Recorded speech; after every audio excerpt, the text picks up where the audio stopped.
Hello दोस्तों, इतिहास के पन्नों से जोधा अकबर का सच।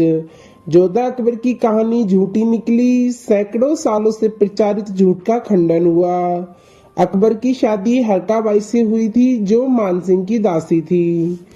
पुरातत्व विभाग भी यही मानता है कि जोधा बाई एक झूठ है, जिस झूठ को वामपंथी इतिहासकारों ने और फिल्मी भांडों ने रचा है। यह ऐतिहासिक षड्यंत्र है। आइए एक और ऐतिहासिक षड्यंत्र से आप सभी को अवगत कराते हैं। तो दोस्तों, अगर आप वीडियो में नए हैं तो प्लीज चैनल को सब्सक्राइब जरूर करें। चलो वीडियो शुरू करते हैं। जब भी कोई राजपूत किसी मुगल की गद्दारी की बात करता है तो कुछ मुगल प्रेमियों द्वारा उसे जोधाबाई का नाम लेकर चुप कराने की कोशिश की जाती है। बताया जाता है कि कैसे जोधाबाई ने अकबर से विवाह किया, परंतु अकबर के काल के किसी भी इतिहासकार ने जोधा और अकबर की प्रेम कथा का कोई वर्णन नहीं किया। सभी इतिहासकारों ने अकबर की केवल 5 बेगमें बताई हैं: रुकैया सुल्तान बेगम, सलीमा सुल्तान बेगम, मरियम उज जमानी, कासिम बानू बेगम, बीबी दौलत साद।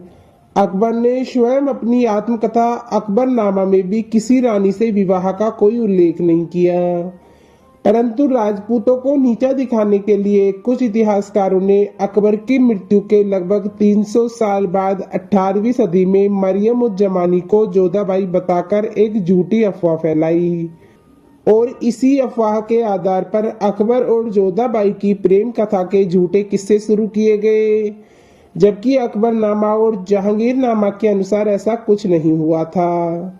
18वीं सदी में मरियम को हरका बाई का नाम देकर उसको मानसिंह की बेटी होने का झूठा प्रचार शुरू किया गया।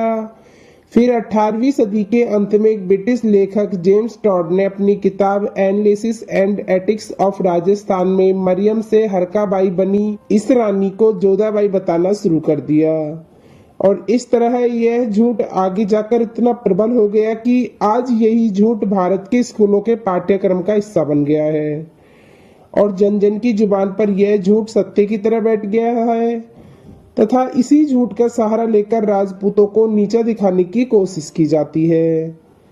आन बान और शान के लिए मर मिटने वाले, सूरवीरता के लिए पूरे विश्व में प्रसिद्ध भारतीय क्षत्रिय अपनी अस्मिता से क्या कभी इस तरह का समझौता कर सकते हैं? हजारों की संख्या में एक साथ अग्निकुंड में जोहर करने वाली छत्राणियों में से कोई स्वेच्छा से किसी मुगल से विवाह कर सकती है? जोधा और अकबर की प्रेम कथा पर केंद्रित अनेक फिल्में और टीवी धारावाहिक में जो भी दिखाया गया है वो अकबर के दरबारी अबुल फजल के द्वारा लिखित अकबरनामा में कहीं भी इसका जिक्र नहीं है। अकबरनामा में जोधाबाई का कोई उल्लेख नहीं मिलता। तुजुक ए जहांगीर को, जो कि जहांगीर की आत्मकथा है, उसमें भी कहीं जोधाबाई का उल्लेख नहीं मिलता। हाँ, कुछ स्थानों पर हीर कुंवर और हरका बाई का उल्लेख अवश्य था। अब जोधाबाई के बारे में सभी ऐतिहासिक दावे झूठे लग रहे हैं।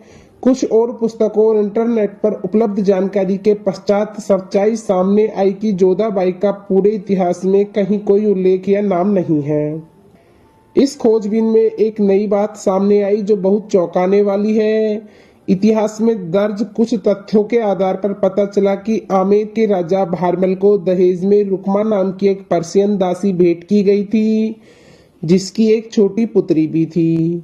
रुकमा की बेटी होने के कारण उस लड़की को रुकमा बिट्टी के नाम से बुलाया जाता था। आमेर की महारानी ने रुकमा बिट्टी को हीर कुंवर नाम दिया। हीर कुंवर का लालन पालन राजपुताना में हुआ, इसलिए वह राजपूतों के रीति रिवाजों से भली भांति परिचित थी। राजा भारमल उसे कभी हीर कुंवरानी तो कभी हरका बाई कहकर बुलाते थे। राजा भारमल ने अकबर को बेवकूफ बनाकर अपनी पर्शियन दासी रुकमा की पुत्री हीर कुंवर का विवाह अकबर से करा दिया, जिसे बाद में अकबर ने मरियम उज जमानी नाम दिया। चूंकि राजा भारमल ने उसका कन्यादान किया था, इसीलिए ऐतिहासिक ग्रंथों में हीर कुंवरनी को राजा भारमल की पुत्री बताया गया, जबकि वास्तव में वह कछवाहा की राजकुमारी नहीं बल्कि दासी पुत्री थी। राजा भारमल ने यह विवाह एक समझौते की तरह या राजपूती भाषा में कहें तो हल्दी चंदन के तौर पर किया था। इस विवाह के विषय में अरब में बहुत सी किताबों में लिखा गया है। इसी तरह ईरान के मलिक नेशनल संग्रहालय एंड लाइब्रेरी में रखी किताबों में एक भारतीय मुगल शासक का विवाह एक पर्शियन दासी की पुत्री से करवाए जाने की बात लिखी है। अकबर ए महुरियत में यह साफ साफ लिखा है कि हमें इस हिंदू निकाह पर संदेह है, क्योंकि निकाह के वक्त राजभवन में किसी की आंखों से आंसू नहीं थे और न ही हिंदू गोद भराई की रस्म हुई थी। सिख धर्मगुरु अर्जुन और गुरु गोविंद सिंह ने इस विवाह के विषय में कहा था कि क्षत्रियों ने अब तलवारों और बुद्धि दोनों का इस्तेमाल करना सीख लिया है। मतलब राजपूताना तलवारों के साथ साथ बुद्धि से भी काम लेने लगा है। 17वीं सदी में जब परसी भारत भ्रमण के लिए आए तब उन्होंने अपनी रचना परसी तिता में लिखा है, यह भारतीय राजा एक पर्शियन वेश्या को सही हरम में भेज रहा है, अतः हमारे देव इस राजा को स्वर्ग दें। भारतीय राजाओं के दरबारों में राव और भाटों का विशेष स्थान होता था। वे राजा के इतिहास को लिखते थे और विरदावली गाते थे।